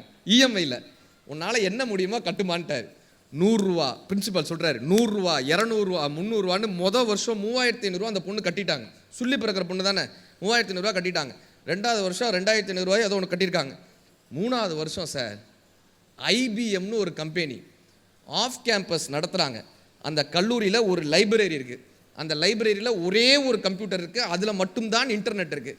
இந்த கலைவாணி என்ன தெரியுமா பண்ணியிருக்காங்க, தன்னுடைய கல்லூரி நேரங்கள் போக மற்ற நேரம் அத்தனை நேரம் அந்த லைப்ரரியில் உட்காந்துருக்காங்க, தொடர்ந்து வாசிச்சிருக்காங்க, அந்த இணையதளத்தை சரியான முறையில் பயன்படுத்தியிருக்காங்க. 3வது வருடத்தில் அந்த ஐபிஎம் நடத்திய அந்த ஆஃப் கேம்பஸில் கிட்டத்தட்ட 4000 பேர் பங்கேற்ற அந்த ஆஃப் கேம்பஸில் அந்த கல்லூரியிலேயே இந்த கலைவாணி என்கிற இந்த பெண், சுள்ளி பிறக்கிற பெண் மட்டும்தான் செலக்ட் ஆகியிருக்காங்க. இன்னைக்கு சிங்கப்பூரில் நம்ம ஊர் காசுக்கு கிட்டத்தட்ட மாதம் 3.5 லட்சம் ரூபா சம்பாதிக்கக்கூடிய பெண்ணாக அந்த பெண் உயர்ந்து நிற்கிறாங்க. அவங்க பிரின்சிபால் சொன்ன விஷயம் என்ன தெரியுமா, இது வெற்றி கிடையாது. அவங்க பிரின்சிபால் சொன்ன விஷயம், அந்த பொண்ணு சார் இன்னைக்கு ஜெயிச்சது மட்டும் இல்லை, சொல்லி பிறக்கக்கூடிய பெண் ஜெயிச்சது மட்டும் இல்லை, தன் கிராமத்திலிருந்து இன்னும் 7 பெண் பிள்ளைகளை எங்கள் கல்லூரியிலேயே அந்த மாணவி படிக்க வைத்துக் கொண்டிருக்கிறாள், இதுதான் அவளுடைய வெற்றியினர். மன்னனும் மாசர கற்றோனும் சீர்தூக்கின் மன்னனிலும் கற்றோனே சிறப்பு, மன்னனுக்கு தன் தேசம் இல்லாமல் சிறப்பில்லை, கற்றோனுக்கு. சொல்லியிருக்கோம்ல, நம்ம வாசிக்கிறோம்ல, இது நமக்கான தளம் மட்டும் இல்லைங்க. நம்ம படிக்கும்போது என்ன பண்ணுவோம், யாரோ ஒரு நண்பர்கிட்ட 2 வார்த்தையை சொல்லுவோம்ல, இறையன்பு ஐயா இப்படி எழுதியிருக்காருங்க, சுகிசிவம் ஐயா இந்த வார்த்தையை சொல்லியிருக்காருங்க, கவிதை புத்தன் ஐயா இந்த கவிதையை கொடுத்துருக்காருங்க, இவங்க இந்த வார்த்தையை எழுதியிருக்காங்க சொல்கிறோம்ல. அந்த வார்த்தை அவர்களுடைய மனதை மாற்றுங்க. அதுக்காக நம்ம வாசிக்கணும். யாரோ ஒருவருக்கு நாம் ஒளியாக இருப்போம். உடனே அவங்க அந்த புத்தகத்தை எடுத்து பார்ப்பாங்க. பசித்திரு பசித்திரு பசித்திரு. ஏதோ ஒரு வகையில் நமக்கான பசி இருந்து கொண்டே இருக்கணும். ஒரு அறையில் 4 மெழுகுவத்தி இருந்தது.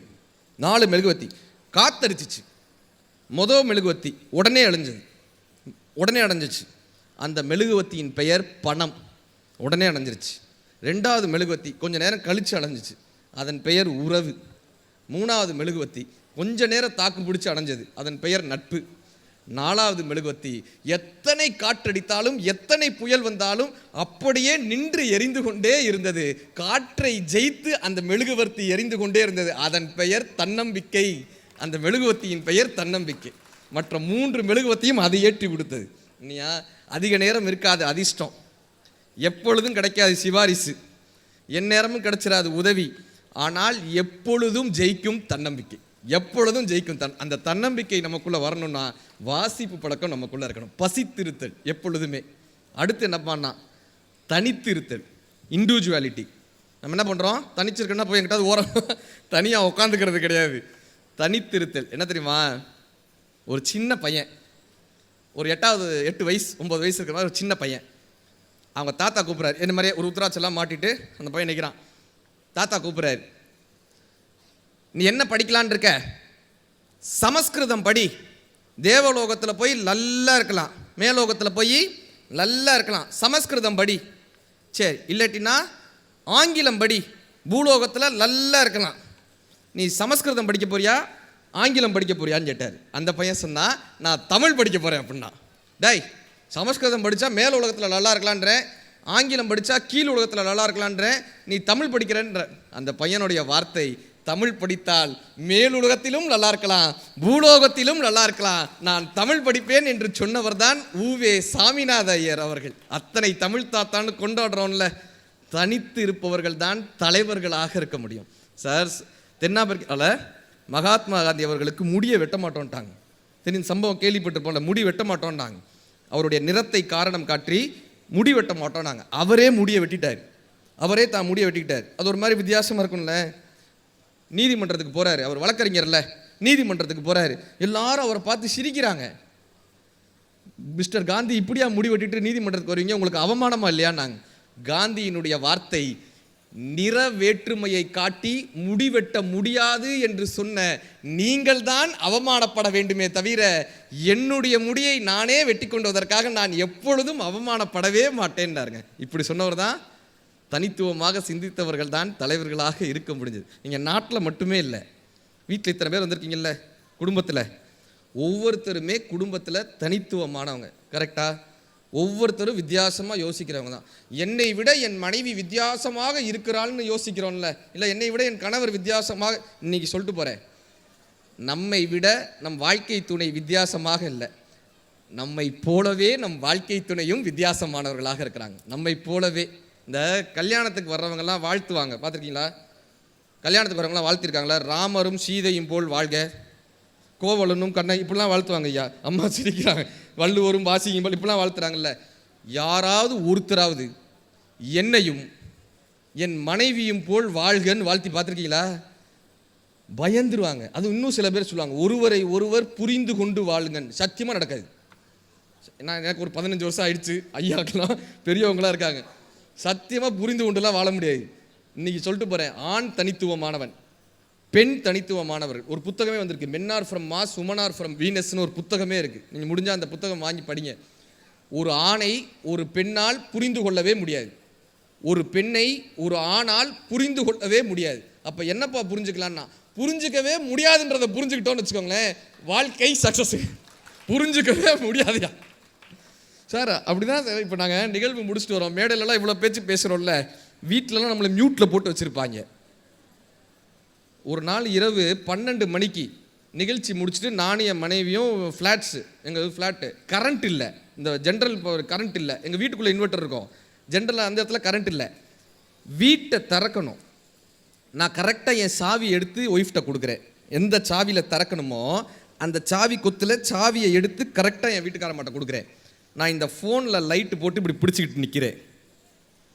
சாவியை இங்கே விட்றாங்க, அங்கே விட்றானுங்க, இங்கிட்டு திருப்புறானுங்க. அந்த பூட்டு ஓட்டையை தவிர மற்ற எல்லா இடத்துலையும் கிட்டத்தட்ட ஒரு 1/4 மணி நேரம் நான் அப்புறம் சாவியை கொடு நானே திறக்கிறேன், கொடு இந்த லைட் இந்த ஃபோனை பிடி லைட்டு பிடி அப்படின்னு கொடுத்துட்டு நான் சாவியை திறக்கிறேன் சார். டக்குன்னு திறந்துருச்சு. என் ஒய்ஃப் சொல்கிறா, இப்போ தெரியுதா செல்ஃபோன் லைட்டை எப்படி கரெக்டாக பிடிக்கணும்னு இப்போ தெரியுதா? எது நான் லைட்டு சரியா? உறவுகளில் யார் சரி யார் தவறு என்பதை விட யாருக்கு உறவு தேவை என்பதுதான் முக்கியம். நான் பின்பற்ற ஒரு விஷயம் என்ன தெரியுமா? நான் தப்பு பண்ணா நான் உடனே சாரி கேட்டுருவேன், அவங்க தப்பு பண்ணாலும் நானே சாரி கேட்டுருவேன். இப்போ என்ன வந்துச்சு? முடிஞ்சு போச்சுல. வாழ்க்கையில் ஜெயிக்கணும்னா மனைவி கிட்ட தோற்கணுன்ற ஒரு பெரிய ஃபார்முலாவை கற்றுக்கிட்டேன் எங்கள் வீட்டில். ஐயா இப்போ நான் சரியாக பண்ணி என் மனைவி தப்பாக பண்ணாங்கன்னா அவங்க தான் சரி, நானும் சரியாக பண்ணி அவங்களும் சரியாக பண்ணால் அவங்க தான் சரி, நான் தப்பு பண்ணி அவங்க சரியாக பண்ணாலும் அவங்க தான் சரி, நானும் தப்பு பண்ணி அவங்களும் தப்பு பண்ணால் நான் தான் தப்பு. ஆனால் அதனால் ஒன்றும் நாங்கள் கவலைப்படுறதே கிடையாதுங்க. உறவுகளில் தவறே செய்யாமல் யாருக்கு மன்னிப்பு கேட்க தெரிகிறதோ அவர்களுக்குத்தான் உறவை காப்பாற்ற தெரிகிறது என்று அர்த்தம். இந்த மன்னிப்புன்ற வார்த்தை இருக்குல்ல, அது ஒரு பெரிய வார்த்தை இல்லை. மன்னிப்புன்ற வார்த்தை பெரிய வார்த்தை இல்லை. ஆனால் மன்னிப்பு கேட்பதற்கும் கொடுப்பதற்கும் நமக்கு ஒரு மிகப்பெரிய ஒரு மனம் நமக்கு தேவை, ஒரு பெரிய மனம். இங்கே கும்பகோணத்தில் அறிவழகன்னு ஒரு ஐயா, கும்பகோணத்தில் அந்த ஐயா கொரோனா காலகட்டத்தில் தன்னுடைய மனைவியை, அவங்களுக்கு கேன்சர், அவங்க மனைவிக்கு கேன்சர் பேஷண்ட், இந்த கொரோனா காலகட்டத்தில் மருந்து கிடைக்கல. பாண்டிச்சேரி ஜிப்மர் மருத்துவமனையில் அவங்களுக்கு மருத்துவம் பார்க்குறாரு. அவங்களுக்கு மருந்து தீந்து போயிடுச்சு. இப்போ அவர் போகிறதுக்கான வழி இல்லை, பஸ்ஸெல்லாம் நிப்பாட்டிட்டாங்கல்ல கொரோனா காலகட்டத்தில். என்ன தெரியுமா சார் பண்ணியிருக்காரு? 4:30 மணிக்கு கும்பகோணத்துலேருந்து சைக்கிள் எடுத்திருக்காருங்க. மனைவியை சைக்கிளில் உட்கார வச்சு தூக்குவாளியில் சாப்பாடை கட்டிக்கிட்டு கிளம்பிட்டார். பாண்டிச்சேரி வரைக்கும் கும்பகோணத்துலேருந்து ஜிப்மர் மருத்துவமனைக்கு 4 மணிக்கு கிளம்பினவர் இரவு 11 மணிக்கு அந்த ஆஸ்பத்திரிக்கு போயிருக்காரு. ஆஸ்பத்திரியில் வந்தவங்க மிரண்டிருக்காங்க. நீங்கள் வந்தது எவ்வளோ ரிஸ்க் தெரியுமா? கொரோனா எவ்வளோ ஆபத்து தெரியுமா? நீங்கள் வந்த பயணம் எவ்வளோ கடினம் தெரியுமா? எதுக்காக அங்கே வந்தீங்க? அவர் சொன்ன வார்த்தை, எனக்கு இது எவ்வளோ ரிஸ்க்லாம் தெரியாது, எவ்வளோ கடினம்லாம் தெரியாது, இந்த தூரம்லாம் எவ்வளோன்னு தெரியாது, ஆனால் ஒன்று மட்டும் தெரியும், இவள் இல்லை என்றால் என்னால் வாழவே முடியாது என்று மட்டும் தெரியும், அதனால் நான் அழைத்து வந்தேன்னாருங்க. ஆழம் விழுதுகள் போல் உறவுகள் 1000 இருந்தாலும் வேறென நீ இருந்தாய், அதில் நான் வீழ்ந்து விடாது இருந்தேன்னார் கண்ணதாசன். வாலிபங்கள் ஓடும் வயதாக கூடும் ஆனாலும் அன்பு மாறாதது, மாலையிடும் சொந்தம் முடிபோட்ட பந்தம் பிரிவென்னும் சொல்லே அறியாதது. வாலி. வீணையடி நீ எனக்கு, மேவும் விரல் நான் உனக்கு, பூணும் மடம் நீ எனக்கு, புது வைரம் நான் உனக்கு, தோயும் அது நீ எனக்கு, தும்பியடி நான் உனக்கு, ஊனம் ஒரு நல்லமுதே ஊறு சுவையே கண்ணம்மான்னுவார் பாரதி. இப்படியாக ஒரு தனித்துவமாக நம்ம வீட்டில் மகிழ்ச்சியாக இருக்கோமா? கேள்வி வருது இல்லை? காரைக்குடி கிட்டக்க ஒரு 60ஆம் கல்யாணம் பேச போகிறேங்கய்யா. 60ஆம் கல்யாணத்தில் சாந்தின்னு வாங்க, அங்கே பேச போகிறேன். அந்த அம்மாவை கூப்பிட்டு கேட்டேன், ஏம்மா நீங்கள் ஐயாவோட கிட்டத்தட்ட ஒரு 40 வருஷம் குடும்பம் நடத்திருக்கீங்களே, நான் பேசுகிறது இருக்கட்டும், நீங்கள் ஒரு 2 வார்த்தை அவரை பற்றி சொல்லுங்கன்னு. நீங்கள் ஒரு 2 வார்த்தை அவரை பற்றி சொல்லுங்கன்னு அந்த அம்மா ஒரே ஒரு வார்த்தை சொன்னாங்க. 2 வார்த்தை சொல்லுங்கன்னு அவங்க ஒரே வார்த்தை சொன்னாங்க. இந்த ஆன்றதில் 40 வருஷ குடும்பம். நான் அவங்க கிட்ட கேட்டேன், ஏம்மா என்னைக்காவது ஒரு நாள் அவரை விட்டு கிளம்பிடலான்னு நினச்சிருக்கீங்களா? என்னைக்காவது ஒரு நாள் அவர் படுத்துகிற பாட்டுக்கு என்னைக்காவது ஒரு நாள் அவரை விட்டு போயிடலான்னு நினச்சிருக்கீங்களான்னு. அந்த அம்மா சொன்னாங்க, தினம் நடப்பேன். என்னைக்காவது ஒரு நாள் இல்லைப்பா, தினம் நடப்பேன். ஆனால் நான் போயிட்டு அவருக்கு யார் மாத்திரை எடுத்து தருவாங்கன்னு நினைப்பேன். மூக்கு கண்ணாடி எங்கே வச்சாருன்னு அவருக்கு தெரியாது, இந்த கண்ணாடி எங்கே, வேட்டியை எங்கே கலட்டி போட்டோன்னு அவருக்கு தெரியாது, மாத்திரை சமைச்சு வச்சா எடுத்து போட்டு சாப்பிட்றதுக்கு தெரியாது. நான் போயிட்டா இந்த ஆள் நிலைமை என்ன ஆகுமேன்னு நினச்சி இப்படியே பார்ப்பேன், பரிதாபமாக இருக்கும். அந்த ஆள் முகத்தை பார்ப்பேன், பரிதாபமாக இருக்கும். திரும்ப போ வாழ்ந்துட்டு போவோன்னு வந்துடுவேன்னாங்க. அப்போ தான் எனக்கு தெரிந்தது, நம்மோடு வாழ்பவர்கள் பிரியப்பட்டு வாழவில்லை, பரிதாபப்பட்டு தான் பல பேர் வாழ்கிறார்கள். ஒவ்வொருவரும் ஏதோ ஒரு வகையில் தனித்துவமாக இருக்கிறார்கள். இந்த குடும்பத்தில் நாம் புரிந்து கொள்ள வேண்டிய ஒரு மிகப்பெரிய விஷயம், நம்மை போலவே தனித்துவமாக இருப்பவர்கள். இவர்களோடு நான் வாழ்ந்தால் என் வாழ்க்கை மகிழ்ச்சியாக இருக்கும்னு நினச்சி திருமணம் பண்ணுறோம்ல, இவர்கள் இல்லாவிட்டால் நாம் வாழவே முடியாது என்கிற ஒரு நிலையில் திருமணம் நடந்தால் அந்த திருமணம் அர்த்தமுள்ள திருமணமாக இருக்கிறது. பசித்திரு, தனித்திரு, 3வது என்ன பண்ணாங்க, விழித்திரு. 3வது என்னது? நீங்கள் விழிச்சிருக்கீங்களான்றக்காக கேட்டுக்கிட்டோம். விழித்திரு உண்மையான விஷயம். இந்த ஒரு பாட்டு வந்துச்சுங்க இன்னைக்கு, இந்த பொல்லாத உலகத்தில் கேட்டுக்கோமா. அந்த பாட்டை கேட்குறப்பெல்லாம் நான் நினைப்பேன், அப்பா இந்த பொல்லாத உலகத்தில் எங்கே படைச்சிருக்கீங்களேப்பா. உண்மையிலேயே அங்கே இந்த நாமுத்துக்குமார் ஒரு கவிதையில் எழுதியிருப்பார், 100 பாம்புகள் இருந்த கிராமத்தில் நாங்கள் மகிழ்ச்சியாக இருந்தோம். 100 பாம்புகள் இருந்த கிராமத்தில் மகிழ்ச்சியாக இருந்தோம். பாம்புகள் அற்ற இந்த நகரத்தில் தான் வாழ்வதற்கு பயமாக இருக்கிறதுன்னார். பாம்புகள் அற்ற நகரத்தில் ஒரு நகைச்சுவை தான் சொல்லாங்க. ஒருத்தங்க சூப்பர் மார்க்கெட் போயிருக்காங்க, கணவனும் மனைவியும் சூப்பர் மார்க்கெட்டுக்கு போயிருக்காங்க. திரும்பி வந்து பார்த்தா அவங்க பார்க் பண்ண காரை காணோம். இவங்களும் 1 மணி நேரம் தேடிருக்காங்க, சுற்றி கார் எங்கன்னு கிடைக்கல. 1 மணி நேரம் கழிச்சு வந்து பார்த்தா எங்கே பார்க் பண்ணாங்களோ அதே இடத்துல கார் நிற்கிது. இவங்களுக்கு கார் கதவை திறந்து பார்க்குறாங்க, உள்ள ஒரு லெட்டர் இருந்திருக்கு. இப்படி ஒரு லெட்டர், அந்த லெட்டரில் எழுதிருந்துச்சு, மன்னிச்சுக்கங்க, என் மனைவிக்கு பிரசவ வலி வந்துருச்சு, எனக்கு என்ன பண்ணுறதுன்னு தெரியல, அதனால் கள்ளச்சாவி போட்டு உங்கள் காரை அவசரத்துக்காக எடுத்துகிட்டு போயிட்டேன், மன்னிச்சிருங்க. உங்களுக்கு ஏற்பட்ட மன உளைச்சலுக்காக 2 சினிமா டிக்கெட் உள்ளே வச்சுருக்கேன், 2 சினிமா டிக்கெட், இலவச டிக்கெட் 2 வச்சுருக்கேன், நீங்கள் படத்தை பார்த்து சந்தோஷப்படுங்க, தெரியாமல் உங்கள் கார் எடுத்துகிட்டு போயிட்டே மன்னிச்சிருங்கன்னு. இவங்க பார்த்தாங்க, பிரசவன்றாங்க, 2 டிக்கெட் ஃப்ரீயாக கிடச்சிருக்கல, ஃபஸ்ட்டு டே ஃபஸ்ட்டு ஷோ எடுத்து போய் ஸ்டேட்டஸ் போட்டுடலாம். சினிமாவுக்கு போயிட்டாங்க கிளம்பி, ஃபஸ்ட்டு டே ஃபஸ்ட்டு ஷோ, படத்துக்கு போயாச்சு. படத்துக்கு போயிட்டு திரும்பி வந்து பார்த்தா வீட்டையே காலி பண்ணிட்டு போயிட்டாங்க. சுத்தமாக வீட்டில் ஒரு சாமான் இல்லை. அங்கே ஒரு லெட்டர் வச்சுருந்தான், என் மனைவிக்கு பிரசவம்னு சொன்னேன்ல, பெண் குழந்தை பிறந்திருந்துச்சு, அதுக்கு நாளை பின்ன சீர்சனத்தையெல்லாம் செய்யணும், எனக்கு உங்களை விட்டா யார் இருக்காங்க, அதனால் மொத்தமாக அடிச்சுட்டு போயிட்டு. சார், நமக்கு ஒருவர் ஏதோ ஒன்றை அன்பளிப்பாக தருகிறார் என்றால், நமக்கு ஏதோ ஒருவர் இலவசமாக தருகிறார் என்றால், சம்பந்தமே இல்லாமல் நம்மை ஒருத்தர் பாராட்டுகிறார் என்றால், நம்மிடமிருந்து ஏதோ ஒன்றை அவர்கள் திருடப் போகிறார்கள் என்று அர்த்தம். அதற்கு நாம் விழிப்புணர்வோடு இருக்க வேண்டும். இந்த பணத்தை திருடுறவங்ககிட்டேருந்து கூட ஓரளவுக்கு தப்பிச்சிடலாம். இன்றைய சூழ்நிலையில் இது வரைக்கும் பேச்சை கேட்கலன்னா கூட பரவாயில்ல, இனிமே கேட்டுருங்க. இன்றைய சூழ்நிலையில் நாம் யாரிடம் தெரியுமா ஜாக்கிரதையாக இருக்கணும்? பணத்தை திருடுபவர்களமா இல்லை, நேரத்தை திருடக்கூடிய திருடர்கள் இருக்காங்கல்ல, இந்த நேரத்தை திருடக்கூடிய திருடர்களிடமிருந்து தான் நாம் ரொம்ப ஜாக்கிரதையாக இருக்கணும். நடிப்பு அரக்கனா ஒருத்தர் வந்திருக்காரு சார், நடிப்பு அரக்கன், எங்க கேமரா கிடைச்சாலும் போய் நடிக்கிறாங்க. இந்த தர்பூசணியை தின்னுட்டு இப்படின்னு சொல்லி அவர் ஏதோ ப்ராப்ளம் ஆயிட்டாரு. அவரை கொண்டு போய் ஒரு தனியார் தொலைக்காட்சியில் ஒரு ஷோல விட்டு நடிப்பு அரக்கன்னு நின்றுட்டு இருக்காரு. அவர் நடிப்பு அரக்கன் தான். அதை பார்த்து நம்ம நேரத்தை வீணடிச்சோன்னா நாமெல்லாம் படித்த கிறுக்கன்னு அர்த்தம். படித்த கிறுக்கு. நடிப்பு அரக்கனை கொண்டாடிட்டு இருந்தோம்னா அது அவருடைய திறமை, சமூகத்தினுடைய மடமை. அவர் அந்த சினிமாக்கெல்லாம் போயிட்டார், அந்த ஷோக்கெல்லாம் போயிட்டாங்க. ஆனால் இந்த அடுத்த தலைமுறையை நாம் காப்பாற்ற வேண்டும்னு வச்சுக்கோங்களேன். இந்த மாதிரியான விஷயங்களிலிருந்து சரியான ஆளுமைகளை நம்ம காட்டணும். இது ஏன் இவ்வளோ தூரம் ஒரு விருப்பமாக சொல்கிறோன்னா, ஏன் இவ்வளவு தூரம் இதை யோசிச்சு ஒவ்வொரு விஷயங்களும் இவ்வளோ அழுத்தமாக சொல்கிறோன்னா, ஒரு ஸ்கூலில் போய் கேட்குறேன், நீ என்னப்பா ஆக போகிறேன்னு. அப்படி மேடைகளில் பேசுகிறோம்ல, மோட்டிவேஷனல் டாக்கில் போகும்போது ஒரு ஸ்கூலில் கேட்குறேன், நீ என்னப்பா ஆக போகிறேன்னு. ஒரு பையன் சொல்கிறான், அண்ணே நான் பைனாப்பிள் ஸ்டார் ஆக போகிறேன்னா. பைனாப்பிள் ஸ்டார் ஏன்டாண்ணே, வாட்டர்மெலான் ஸ்டார் இருக்கும்போது பைனாப்பிள் ஸ்டார் இருக்கக்கூடாதான்னு கேட்குறாங்க. இந்த இன்ஸ்டாகிராம்லேயும் யூடியூப்லேயும் வந்துட்டோன்னா நம்ம பிரபலம் ஆயிடலான்னு ஒரு பெரிய மாயை இன்றைக்கி மாட்டிகிட்டு இருக்கோமே. கரெக்டா? இன்றைக்கி சொல்லிட்டு போகிறேங்க, யூடியூப்லேயும் இன்ஸ்டாகிராம்லேயும் வந்தாலும் பெரிய வருமானங்கள்லாம் நமக்கு கிடச்சிடாது. ஒரு காலகட்டத்தில் யாருப்பா அவங்க ரோல் மாடல்னு கேட்டால் விவேகானந்தரை சொன்னாங்க. யாருப்பா அவங்க ரோல் மாடல்னு கேட்டால் அன்னை அரவிந்தரை சொன்னாங்க, ரமண மகரிஷியை சொன்னாங்க. அதுக்கப்புறம் எழுத்தாளர்கள் ஜெயகாந்தனிலிருந்து பாலகுமாரனை படிப்பேங்க, ஜெயகாந்தனை படிப்பேங்க, சுந்தர் ராமசாமியை படிப்பேங்க. அரசியல் தலைவர்களை சொன்னாங்க, தந்தை பெரியார் எனக்கு பிடிக்குங்க, அண்ணாவை பிடிக்குங்க, காமராஜரை பிடிக்குங்க.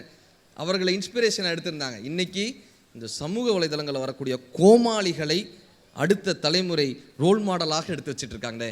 கண்ணதாசனை தான் சொல்லுவார், காப்படி நெல்லும் காணா உமியும் கையிலோர் வெற்றி கண்டதும் குதிக்கும், இயற்கையின் நியதி எவருமே அறியார், ஆடி குதிக்கும் அறகுறை திறமையும் கூடி கவிலும் குடமும் உடையும், கற்றவை கையளவு என்பதால் தான் கலைமகள் இன்னும் கற்றுக்கொண்டே இருக்கிறாள்னு கண்ணதாசனையா சொல்லுவார். கலைமகளே படிச்சுக்கிட்டே இருக்காராம்.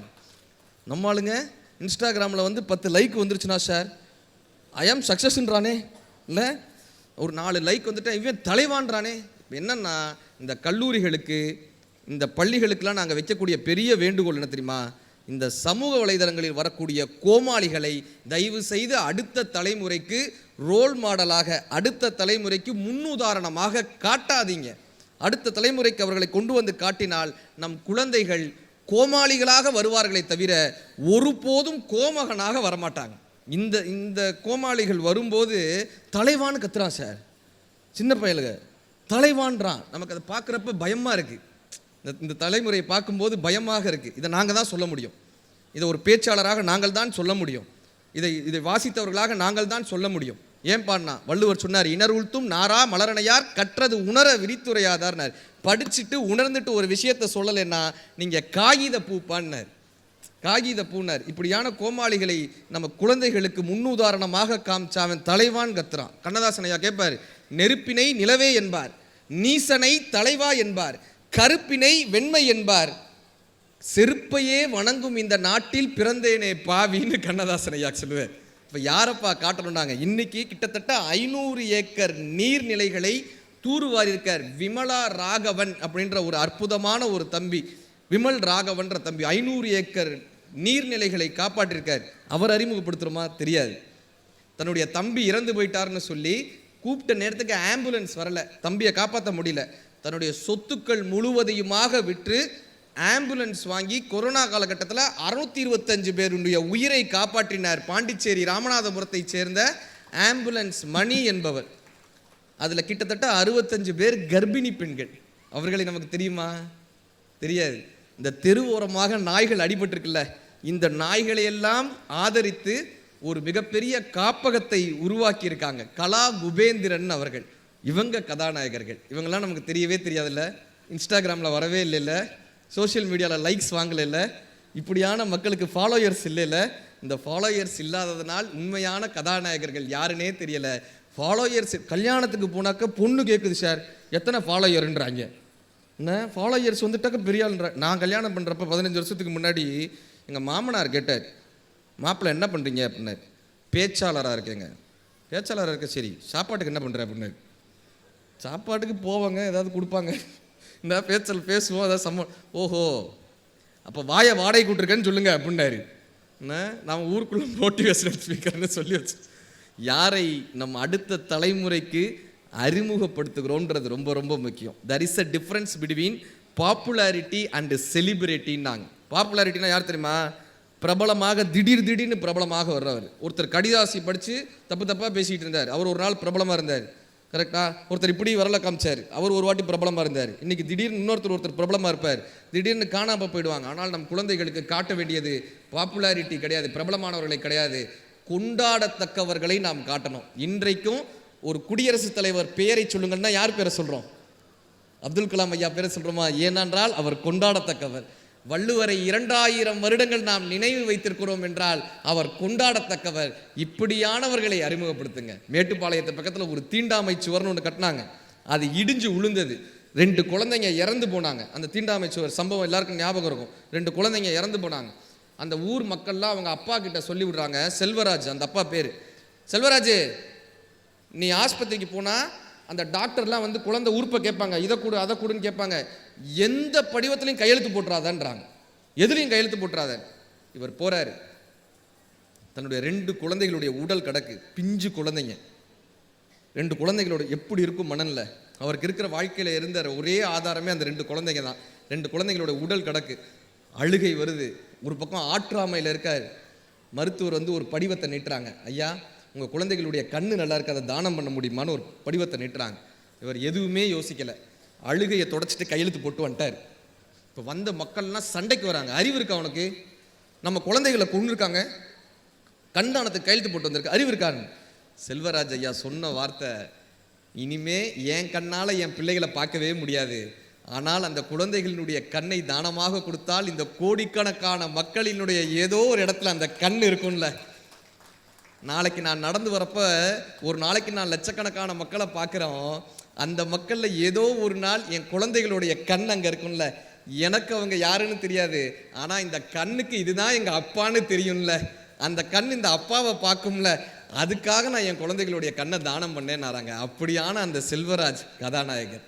இதைத்தாங்க நம்ம அடுத்த தலைமுறைக்கு காட்டணும். பிரிட்டிஷ் அரசாங்கம் துரத்தி கொண்டிருந்த போது, சாப்பாட்டுக்கு வழி இல்லாத போது, இந்திய நாட்டில் உள்ள அத்தனை மூலைகளுக்கும் சென்ற போதும் கூட எத்தனை கோடி இன்பம் வைத்த இறைவான் பாடினாரே பாரதி, அவர் கதாநாயகருங்க. உங்களை நீங்கள் சரணடையாவிட்டால் இந்த கோவிலை இடித்து விடுவோன்னு பீரங்கியை போய் நிப்பாட்டிய போது, நாம் வாழ்வது 100 ஆண்டுகள் தான், ஆனால் இந்த கோவில் வாழ வேண்டும் என்ற காரணத்திற்காக போய் சரணடைந்து தங்கள் உயிரை விட்டார்களே மருது சகோதரர்கள், அவர்கள் கதாநாயகருங்க. வீரமங்கை வேலு நாச்சியார் அவர்கள் கதாநாயகருங்க. பகத்சிங், உத்தம் சிங், சுகதேவ், ராஜகுரு தூக்குல போட போறாங்க. பகத்சிங்க அந்த அந்த அவங்களுக்கு வயது வெறும் 21, 22 தாங்க அந்த 3 பேருக்கும். பகத்சிங், சுகதேவ், ராஜகுரு 3 பேரையும் தூக்குல போட போறாங்க. இந்த ஒரு சம்பவத்தை சொல்லி முடிச்சிடுறேன். தூக்குல போட போறாங்க. முதல்ல பகத்சிங் போய் தூக்கு மேடையில் நிற்கிறாரு. ராஜகுருவும் சுகதேவும் அடுத்ததாக போனாங்க, நிற்கிறாங்க. பகத்சிங் போய் தூக்கு மேடையில் நின்று இன்குலாப், மற்ற 2 பேரும் ஜிந்தாபாத்னாங்க, தூக்குல போட்டாங்க. அடுத்ததா சுகதேவ் போய் நிற்கிறாரு. இன்குலாப்னார், ராஜகுரு ஜிந்தாபாத்னார், சுகதேவ் தூக்குல போட்டாங்க. இப்போ ராஜகுரு போய் நிற்கிறார். இந்த பக்கம் யாருமே இல்லை, எல்லாம் பிரிட்டிஷ்காரங்க, எல்லாம் வெள்ளைக்காரங்க. இப்போ ராஜகுரு போய் அந்த மேடையில் நின்று இன்குலாப்னு கத்துனாருங்க. இந்த லிவர் இழுக்கக்கூடிய வெள்ளைக்காரர் இருப்பான்ல, அவன் கத்துனாங்க ஜிந்தாபாத்னா, அவன் கத்துனா ஜிந்தாபாத்னு. ராஜகுருவை தூக்கில் போட்டாங்க. இவருக்கு என்கொயரி வச்சாங்க. ஒரு சுதேசி இன்குலாப்னு கத்துறான், அவனுக்காக நீ ஜிந்தாபாத்ன்றன். அந்த வெள்ளைக்காரனுடைய பதில் என்ன தெரியுமா? அந்த இளைஞர்களுக்கு வெறும் 22, 23 வயது கூட இருக்காது, இன்னும் வாழ்க்கையவே அவங்க தொடங்கவே இல்லை. அந்த இளைஞர்களுக்கு எப்படிப்பட்ட நாட்டுப்பற்று இருக்கிறது, தன் உயிரை நாட்டுக்காக கொடுக்கக்கூடிய அந்த நாட்டுப்பற்று அந்த இளைஞர்களுக்கு இருக்கிறதே, இப்படியான நாட்டுப்பற்று எனக்கு இல்லையே என்று நினைத்தேன், அவனுக்காக நான் குரல் கொடுத்தேன்னாருங்க. இவங்க கதாநாயகர்கள். இதை நம்ம அடுத்த தலைமுறைக்கு காட்டுறோமா? இன்ஸ்டாகிராமிலும் ஃபேஸ்புக்கிலையும் வரக்கூடிய கோமாளிகளை தயவு செய்து உங்கள் குழந்தைகளுக்கு காட்டாதீர்கள். இப்படியான புத்தக திருவிழாவுக்கு அழைத்து வாருங்கள். இப்படியான புத்தக திருவிழாவுக்கு வந்தால் உங்கள் குழந்தைகளுக்கு சரியான கதாநாயகன் யார் என்று தெரியும். அப்படியாக அடுத்த தலைமுறையை வளர்த்தெடுக்க வேண்டும் என்று நினைத்தமைக்காகவே பெரம்பலூர் மக்கள் அத்தனை பேருக்கும் ஒரு பெரிய கைதொட்டலோடு வாழ்த்துக்களும். பார்க்க தெரிந்தால் பயணம் தொடரும், பயணம் தொடர்ந்தால் கதவு திறக்கும், கதவு திறந்தால் காட்சி கிடைக்கும், காட்சி கிடைத்தால் கவலை தீரும், கவலை தீர்ந்தால் வாழலாம், வாழ நினைத்தால் வாழலாம், வழியா இல்லை பூமியில் ஆழக்கடலும் சோலை போலே ஆசை இருந்தால் நீந்தி வாழ்ந்தாங்க. பார்த்தன் வில்லின் கணையழகு, பார்த்தன் வில்லின் கணையழகு, பாரதி மீசை முனையழகு, பார்த்தன் வில்லின் கணையழகு, பாரதி மீசை முனையழகு, பார்க்கும் முகமோ பொய்யழகு, பார்க்கும் முகமோ பொய்யழகு, படித்தால் மட்டுமே வருவது மெய்யழகு, படித்தால் மட்டுமே வருவது மெய்யழகு. இப்படியாக இந்த வாழ்க்கையில், பொய்யான வாழ்க்கையில் மெய்யை கடத்த வேண்டும் என்பதற்காக அருணகிரிநாதர் தான் சொல்லுவார், வாழ வயதாகி அழகாகி முதனாகி படி வாடிமொண்டாடி மருளாடி விளையாடி விழல் வாழ்வு சதமாகி மட கூடமோடு பொருள் தேடி வாசனை புழுகோடு மலரோடு மனமாகி கமல் வாசனைகளாகி விளை மாதரோடு கூடி அவர் ஆசைகளிலே சில நாள் போய் தோல் திரைகளாகி நிறைகளாகி இரு கால்கள் தடுமாறி பரிமாறி பசு பதி பாசம் சூழ் கதிகள் மாறி சுகம் மாறி தடியரோடு திரி ஒரு நாளில் சூளை சொறி வாதமோடு நீரழிவு சூளமென கசு மலம் என நாரி உடல் அழிவேனோன்னு அருணகிரிநாதர் பாட்டு இருக்கு. கசுமலமாக போகக்கூடிய இந்த வாழ்க்கையை மீட்டெடுத்து அர்த்தமுள்ள வாழ்க்கையாக தருவது இந்த புத்தகங்கள். இந்த புத்தக திருவிழா இன்னும் பல ஆண்டு நடக்க வேண்டும். பெரம்பலூர் மக்களிலிருந்து இந்த புத்தக திருவிழாவின் மூலமாக பெரும் எழுத்தாளர்கள் உருவாக வேண்டும், பெரும் பேச்சாளர்கள் உருவாக வேண்டும், பெரும் அதிகாரிகள் உருவாக வேண்டும். இப்படி மாவட்ட ஆட்சித்தலைவர் போல இன்னும் பல பெண்கள், சாதனை பெண்கள் பெரம்பலூரிலிருந்து உருவாக வேண்டும் என்று எல்லாம் வல்ல இறைவனிடம் வேண்டி வாய்ப்பளித்த அத்தனை பெரியோர்களுக்கும், பப்பாசி நிறுவனத்திற்கும், பெரம்பலூர் மாவட்ட நிர்வாகத்திற்கும், பெரம்பலூர் மக்கள் பண்பாட்டுக் கழகத்திற்கும், மேடையில் அமர்ந்து எங்களை ஆசீர்வதித்துக் கொண்டிருக்கக்கூடிய பெரியோர்களுக்கும் நன்றி பாராட்டி விடைபெறுகிறோம். நன்றி, நன்றி, நன்றி. இந்த தகவல் உங்களுக்கு பிடிச்சிருந்தா லைக் பண்ணுங்க, உங்க ஃப்ரெண்ட்ஸுக்கு ஷேர் பண்ணுங்க, மறக்காம எங்க சேனலுக்கு சப்ஸ்கிரைப் பண்ணுங்க.